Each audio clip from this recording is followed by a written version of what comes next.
up, you guys? Welcome back to another review roundup I tell you things about this game that you want to hear about.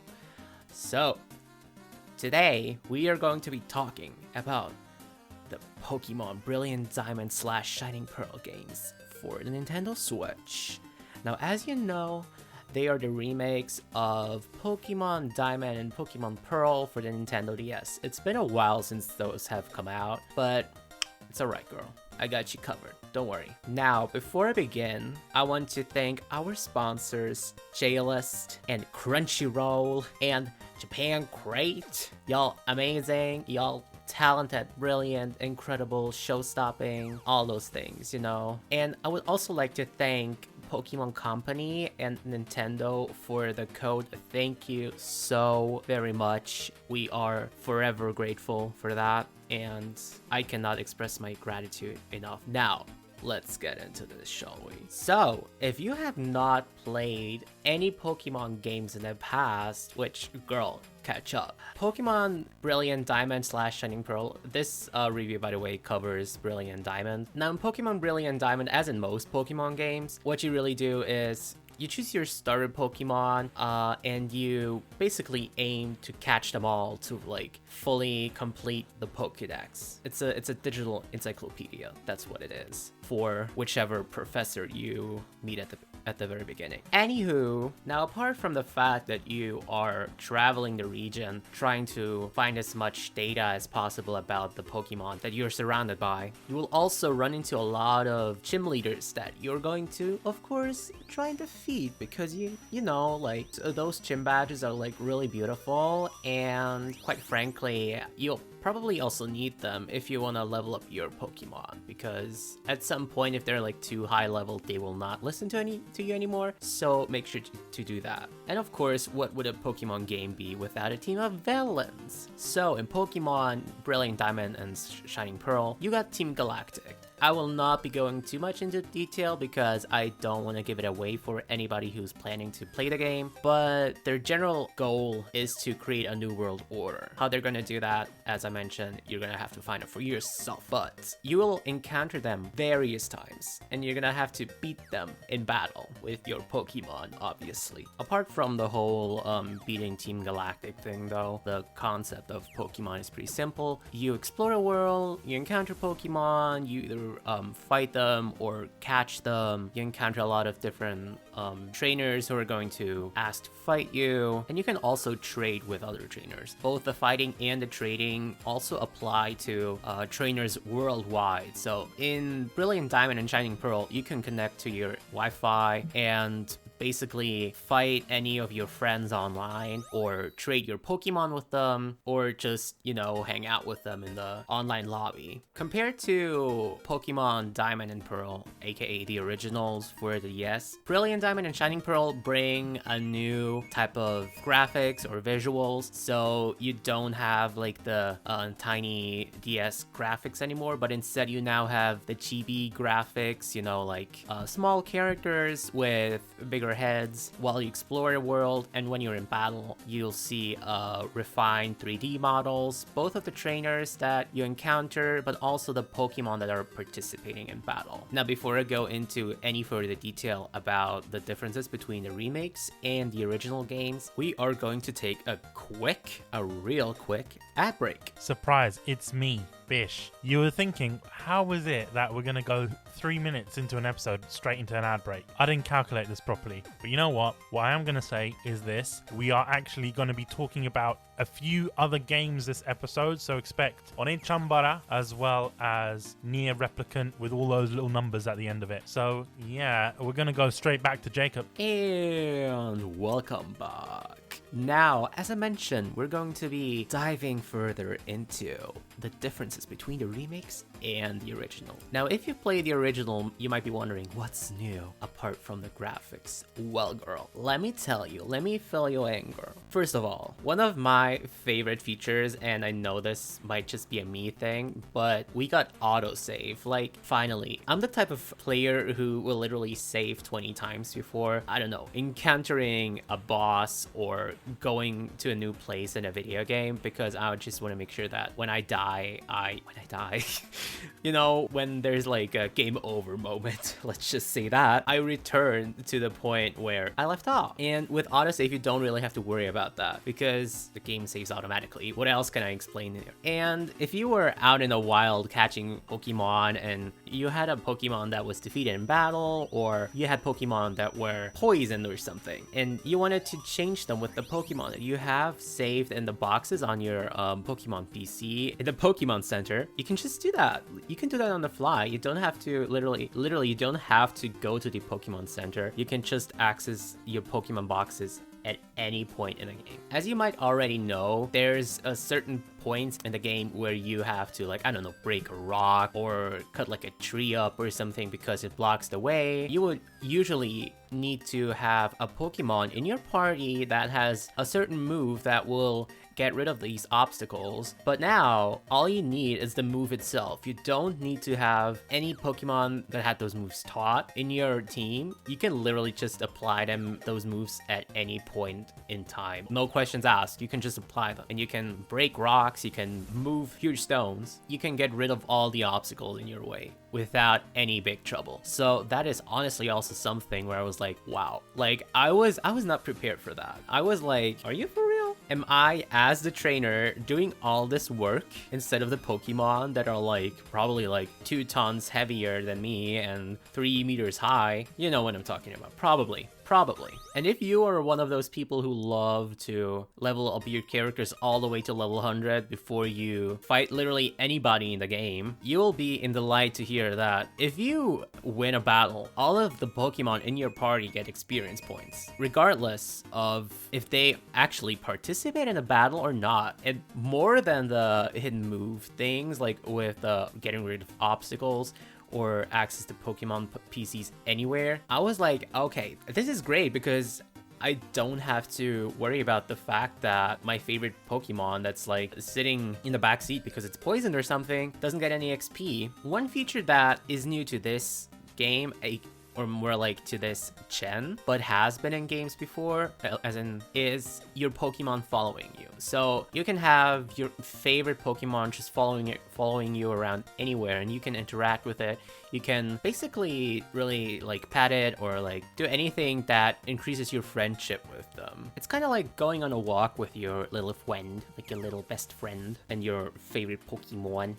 And if you remember the underground feature from the original Pokemon Diamond and Pearl games, rather than just once again putting the same thing into the remake, the feature has been expanded. So if you remember, you can just run around in the underground and maybe find some things on the ground, but that was about it. Like, you could also like have your own little base and like side entrance, so to speak. But in Pokemon Brilliant Diamond and Shining Pearl, you can also actually encounter wild Pokemon in the underground. To me personally, Brilliant Diamond and Shining Pearl are solid remakes. Like, there is no doubt about that. There's not really much for me to criticize. Maybe if anything, I'm not sure if I'm hallucinating, but I feel like Brilliant Diamond and Shining Pearl feel a lot more difficult than the original games. I don't know if I was just way better at playing Pokemon when I was little and those games came out.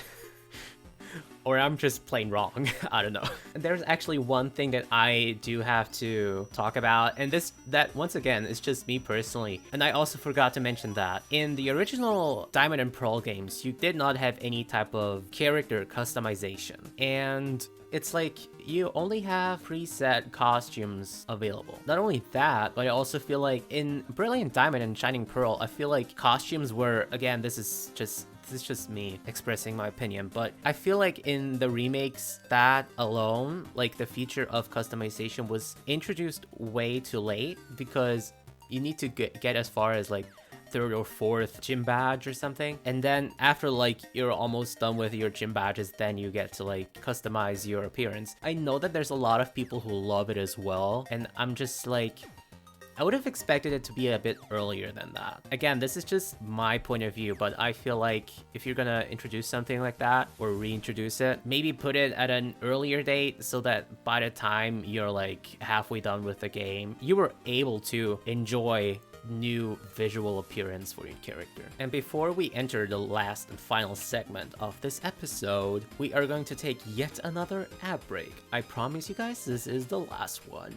Hello, it's me, again, from the other side, I guess. Jacob did say that that was the final segment. I told you before that it isn't. So who are you going to trust? You're going to trust me? You're going to trust Jacob? Remember, Jacob was the guy that stole the Stay Sexy away from me. Obviously, you guys haven't heard that kunai episode yet, but he's a thief. Okay, he stole my right. Joe was supposed to give me that inheritance of the Stay Sexy, but they gave it away to Jacob. I don't appreciate that. I'm a bit butthurt, but you know what? Because I'm butthurt, we're not gonna go to another ad break. In fact, we're not even gonna go to the first ad break. We are gonna let Jacob finish, and then if he says stay sexy, I'm gonna cut it out, and then I'm gonna say it at the end of this episode, because I'm worth it. I deserve it. I'm stealing the stay sexy. Even if Joe tells me no, Joe can't stop me. This is my podcast. I'm kind of afraid of Joe, actually, because that's their thing, the stay sexy, and I'm stealing it. I shouldn't really be doing that. And to be honest, that's a kunai thing. So if you want to hear stay sexy, I guess you got to listen to kunai. Anyways, back onto the episode. And we're back. Welcome back, you guys. It's been so long since we talked, right? Like, I don't know, must have been years now. Anywho, we are going to be talking about the future of Pokemon. I know that probably sounded a bit more dramatic than it was supposed to, but it's okay. It's me. It's me we're talking about here. I mean, not really. It's me talking. Anyways, now what comes after Pokemon Brilliant Diamond and Shining Pearl? Most of you probably already know, but we've got the new Pokemon Legends Arceus game coming out. Actually, by the time of this recording, it's out.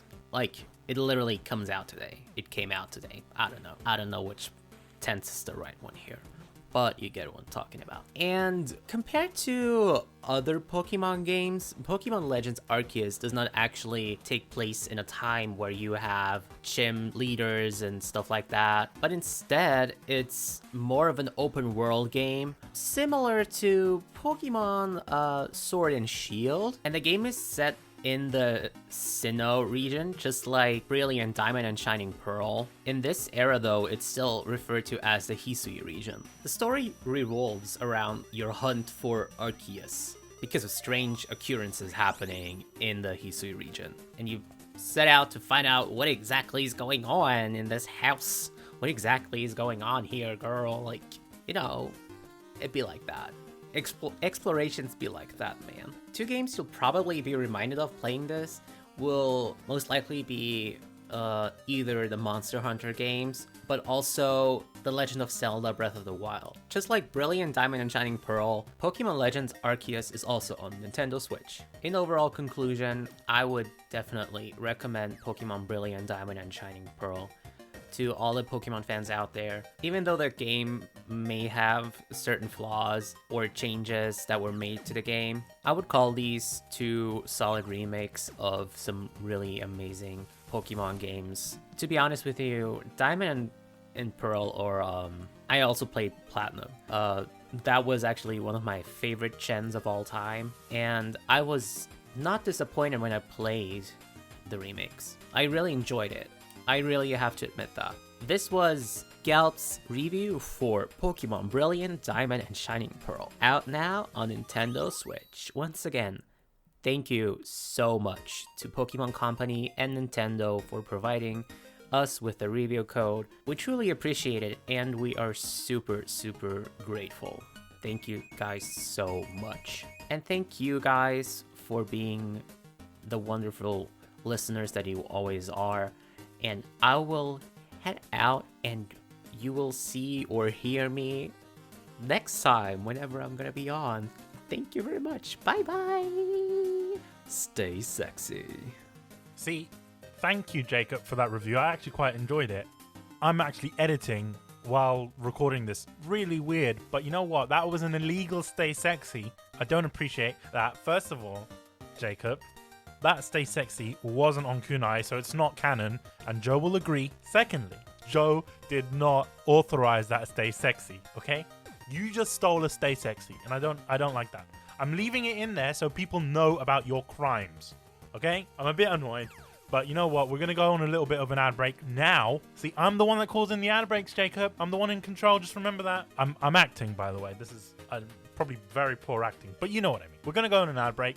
When we return, we're going to talk about Onee Chanbara on the PlayStation 4.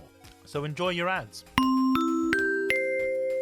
This episode of the podcast is brought to you by Crunchyroll. Crunchyroll, the most epic anime service out there. Got all your favorite shows, Naruto Shippuden. It's got all of Dragon Ball, Dragon Ball Z, Dragon Ball Super, Dragon Ball GT if you're into that. It's got everything. Because you know what? Crunchyroll has just taken it to the next level with the largest anime library in the world. So if you want to get a 14-day free trial, go to getalivepodcast.com/Crunchyroll.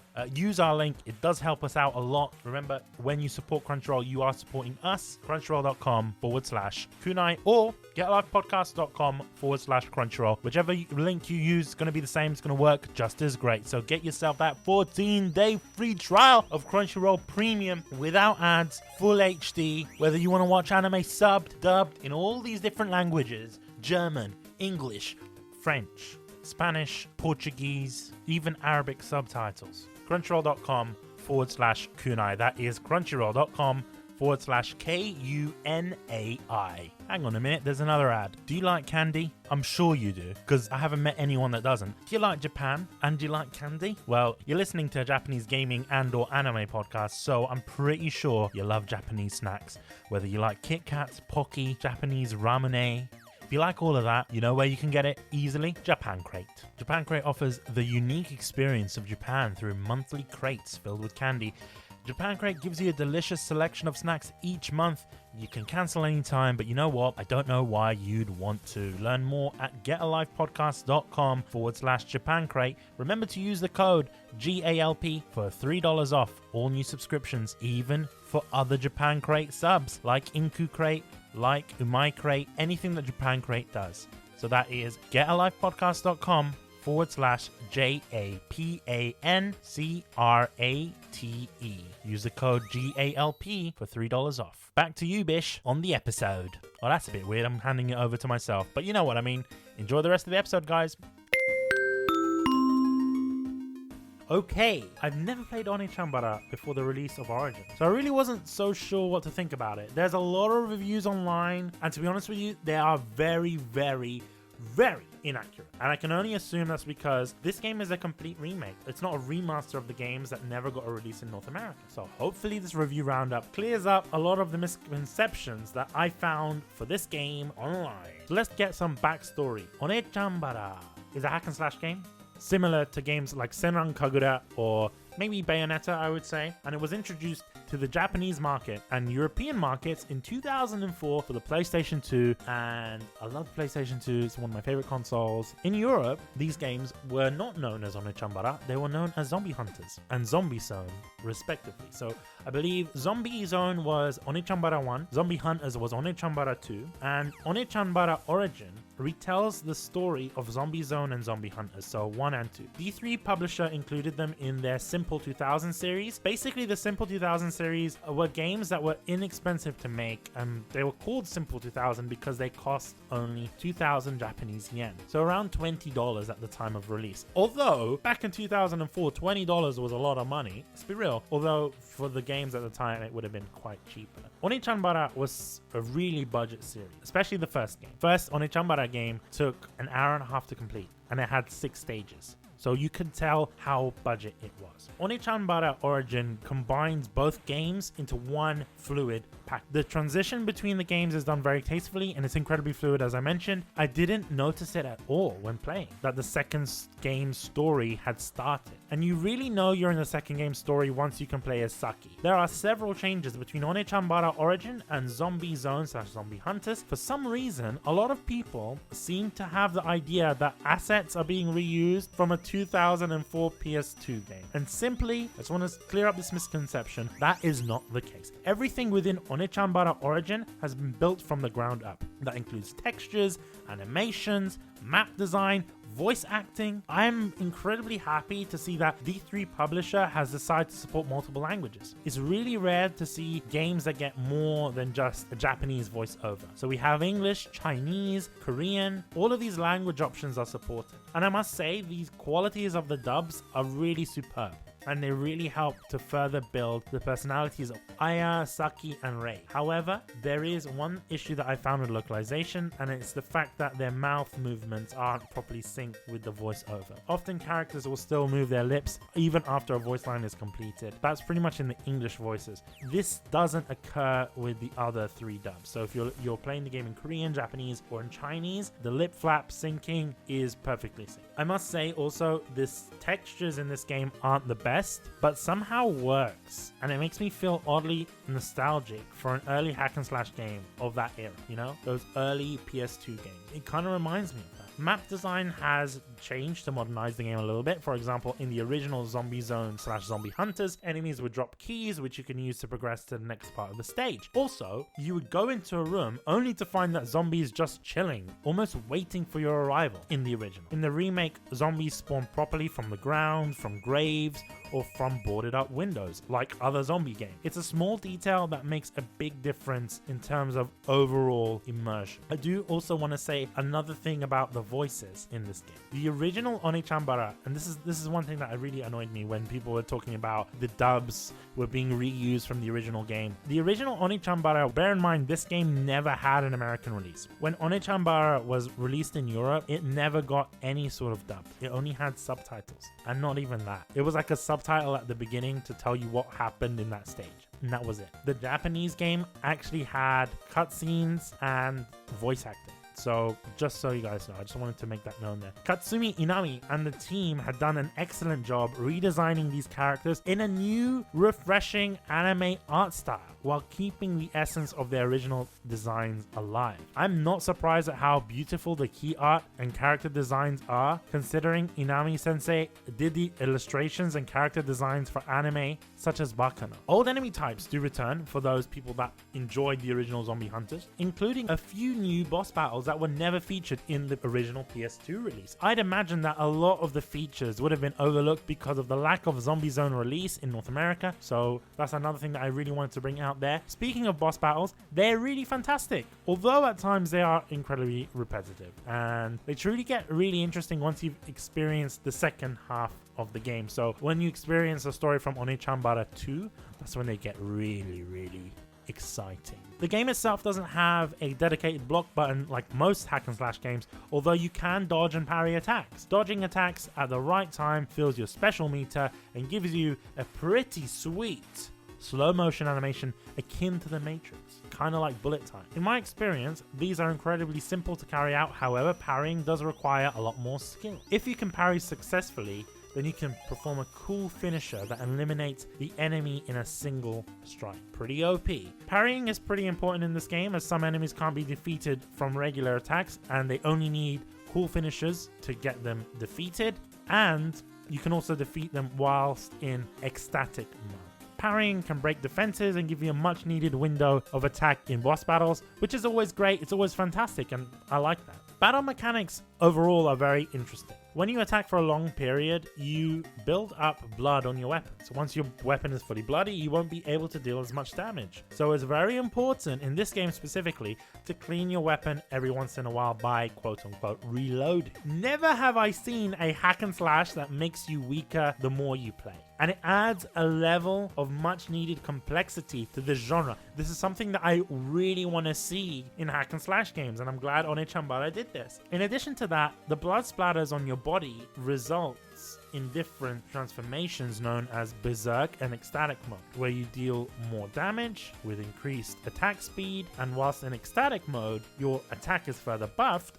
However, you must keep dealing damage, otherwise your HP dramatically drains. It's kind of like vampirism, right? Which is another feature that I really like in this game. Like, you can't just be OP all the time. The game punishes you for playing it like a normal hack and slash, and I love that. And well, once again, it's something that I'd like to see in future hack and slash games. Halfway through the game, you gain access not only to Saki, but additional weapons for both you and Saki. So Saki's moveset is a lot slower than Aya, but provides a lot of damage, which can be a blessing and a curse in boss battles. I do enjoy the various game and anime references that are integrated into her hand-to-hand combat moveset. It seems as though the developers at Tamsoft are big fans of Fists of the North Star and Street Fighter.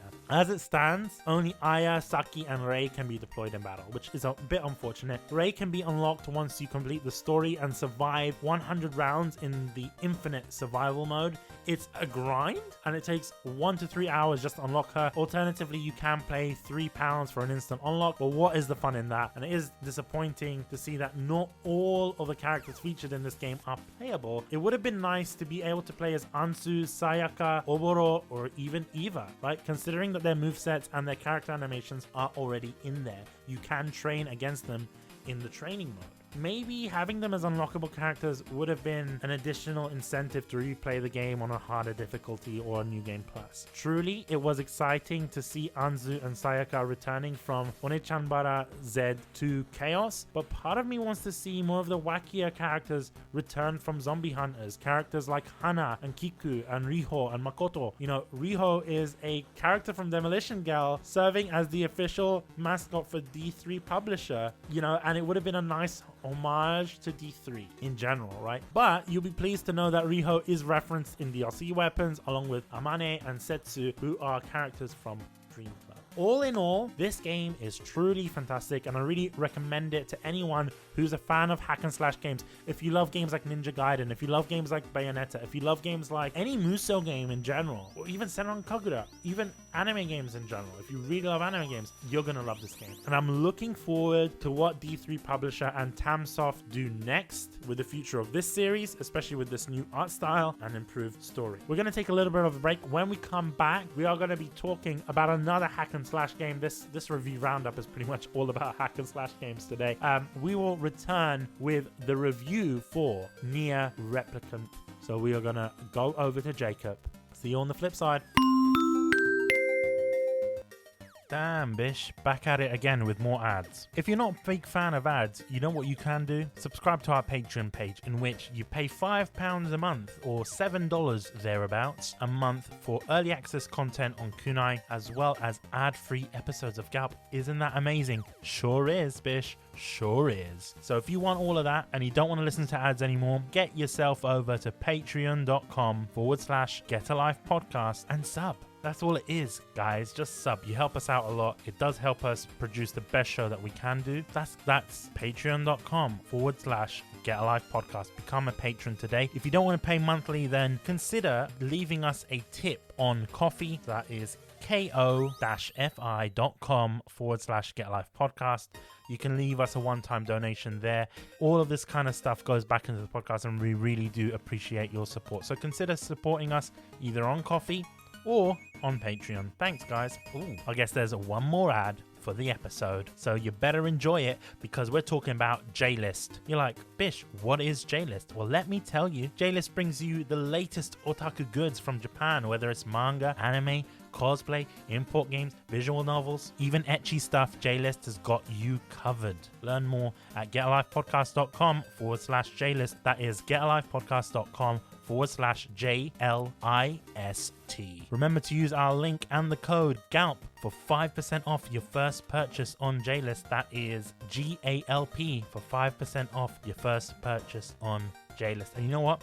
J-List has got some really cool stuff. They've got the Oppai mouse pads. They've got new photo books from Japan. They've got figurines, Genshin stuff. They've got VTuber stuff. They've got doujinshi. Anything you want, it's on J-List. Imagine J-List as Alibaba's cave, but for Japanese goods. There you go. All the more reason to support the show and to consider using J-List for your next Japanese import purchases. That is getalivepodcast.com/J-List. Thanks, J-List, for sponsoring the podcast. Anyway, I think it's time to go back to the episode. Shall we? We shall. Enjoy.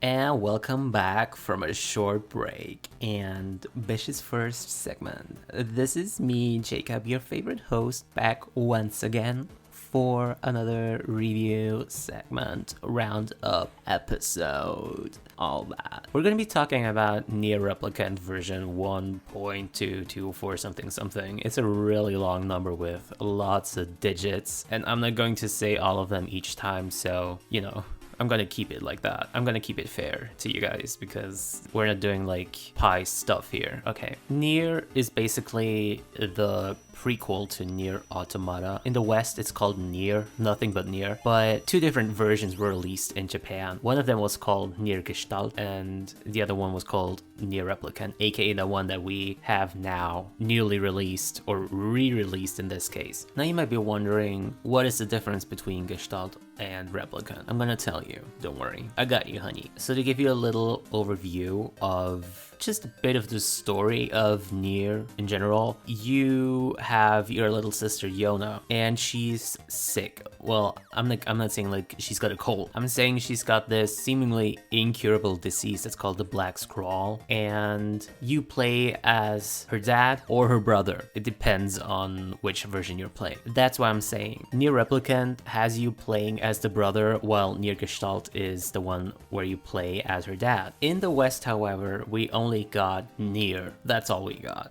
We didn't have Gestalt or Replicant. We only had Nier. And we actually got the version where you play as her dad. But now, Replicant brought us, as the remaster/remake, the version with her brother. There's not really that much difference to it in the first place because the content was just customized so it, you know, it fits either narrative. So as I've mentioned before, you are actively trying to help your little sister. This is going to be focusing on the newly released version. I'm not going to I'm going to call it Daddy Nier and Brother Nier, okay? We're not talking about Daddy Nier game here. We're talking about Brother Nier here. So our protagonist's main goal is, of course, helping your little sister. That's good and all. You take on dozens of quests, of missions. Like, you do anything to get money and like try and help find a cure for your little sister. Bear in mind, I'm not going to go too deeply into this story because I want to avoid spoilers as much as possible. So of course, Nier Automata and Nier Replicant go hand in hand together since, you know, prequel, sequel, whatever. Which is also why the gameplay is very similar to one another. I mean it makes sense, right? So it's basically like hack and slash themed, if that's the right word. And if you compare Replicant, aka this remaster, to the firstly released version, which was I think for the PS3 and Xbox 360, it was drastically improved. Like, it was basically, they improved it so that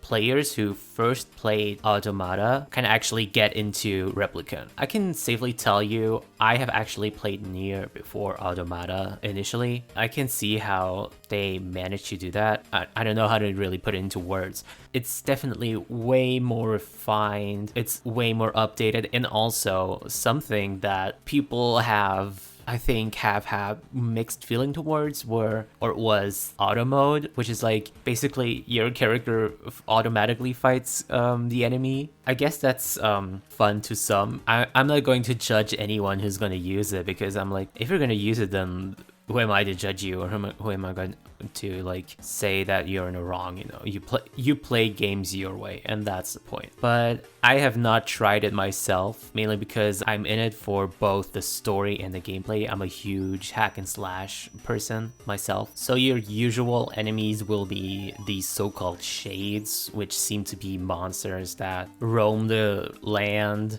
and just randomly attack people. Once again, I'm not going to go into deep who they are or what they do. Just view them as your average enemy. Of course, there's going to be, you know, difference in size. There's going to be little shades. There's going to be huge ass shades taking the form of a fucking bird. But those are your main, like, antagonists in this game, or I guess enemies. And you will encounter them pretty much everywhere, or like nearly everywhere. Of course, to defeat them you need weapons, right? So you have like normal swords, you have like great swords, you have magic as well. And what they didn't have in the original Nier Gestalt and Replicant, which they actually brought back for Nier Automata, which was also actually, if you don't know, Nier in general, like the series, is a spin-off, I think. It's a spin-off for one of the endings in the game Drakengard, which is also a different story, but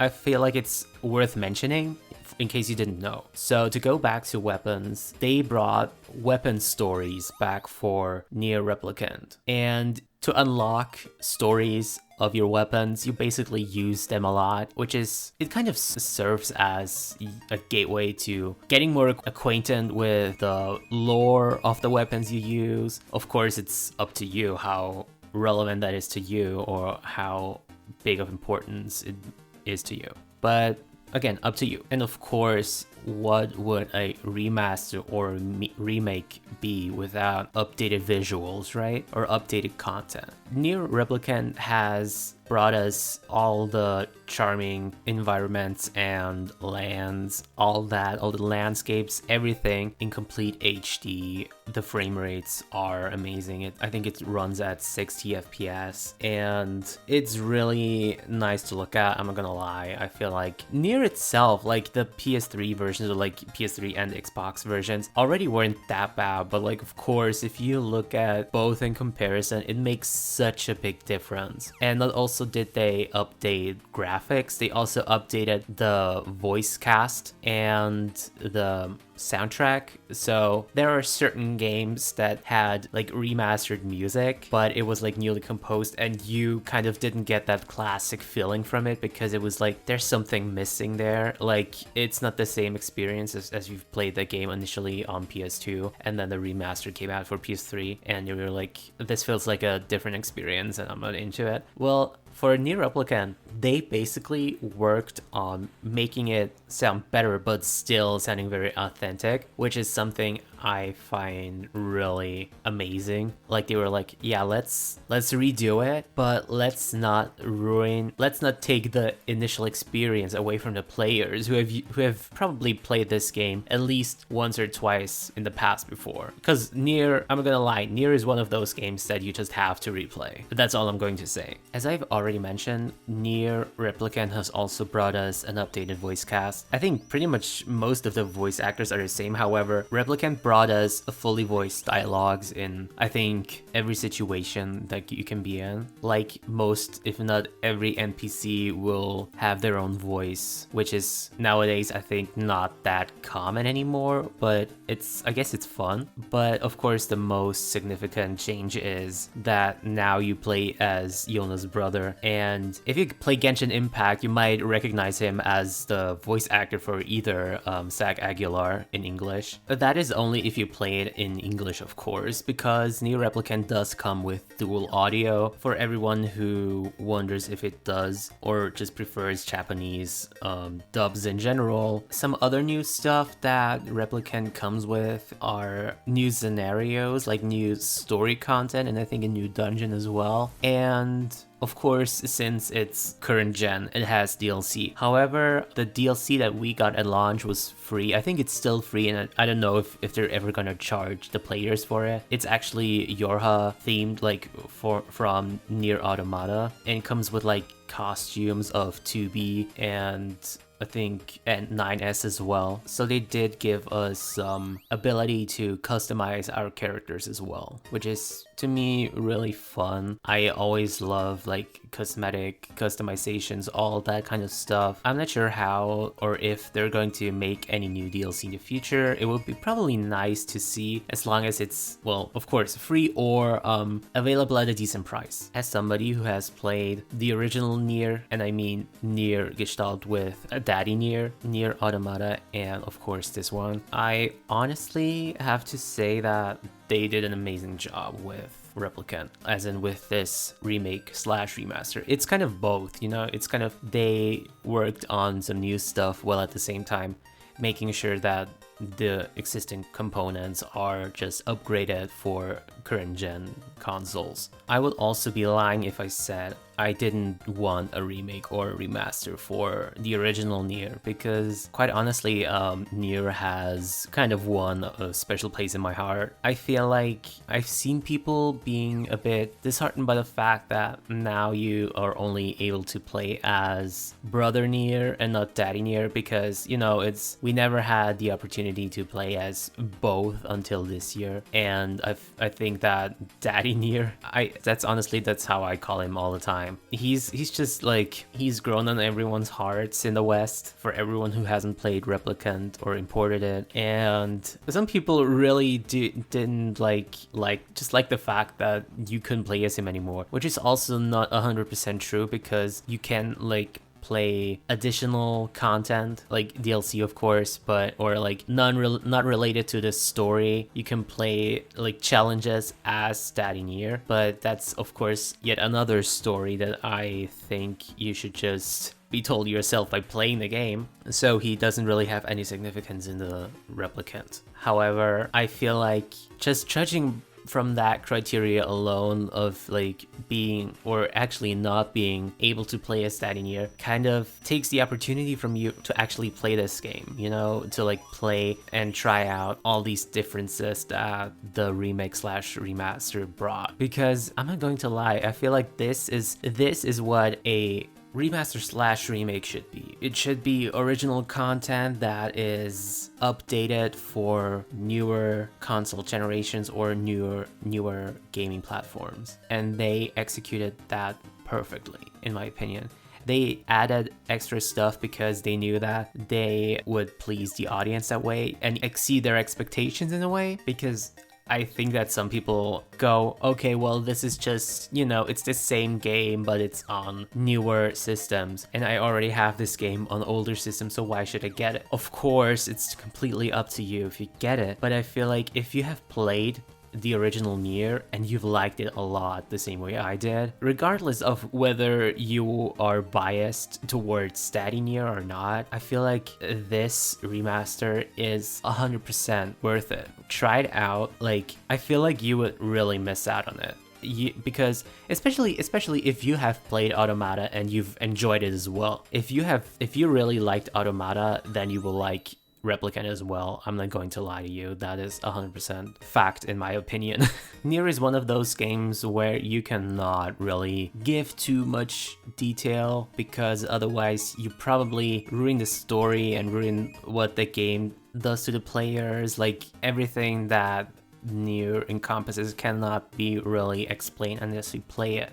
That's why I'm not giving you too much insight on what the story's about. I give like the basic point of it, and I feel like that's honestly, that should be enough, because I really do think that if you're listening to this, honestly, I can 100% encourage you, play this game, play this remaster. If you want to go back to playing the original, go ahead. I'm pretty sure you can find the original Nier on Amazon or other places. I'm not sure. I don't think the game is still being produced anymore, because it has been 10 years since, or like 11 years since its original release date. So, and of course, I'm not even sure if PS3 games are even developed anymore these days. But that's beside the point. What I'm trying to say is, if you have the opportunity to play Nier Replicant, trust me when I tell you that you 100% should give it a try. If your friend has it and they're like, well, do you want to borrow it? Then borrow that game. Borrow it and like play the shit out of it, because Nier Replicant is such a good remake or remaster. I can only recommend it to you. You have no idea how much love I have for this game, okay? So I know I'm gushing a bit. I know I'm sounding like a fanboy. I should probably be on a neutral stance here, but that is 100% my opinion. I feel like there's not really much else to say. Yoko Taro and Platinum Games and the original developer team, they did such an amazing work with this. I am legit impressed. I would truly recommend this game to everybody. If you're completely new to Nier, this is where you should start. In my opinion, this is where you should start playing this. I don't think that you need to have played Drakengard before, because of course Nier is a spin-off to it. However, I myself have not really played Drakengard. I've tried it once, and I've only tried it at a friend's place once, and that was it. But you do not need to play to completely understand it, I think. So don't go, well, I haven't played it, so why should I, play this if I don't understand it? Just rest assured that you will 100% understand what's going on, most of the time at least. Nier is a very big series, and it has a huge universe, and it often leaves you with more questions than answers, and that's just its charm.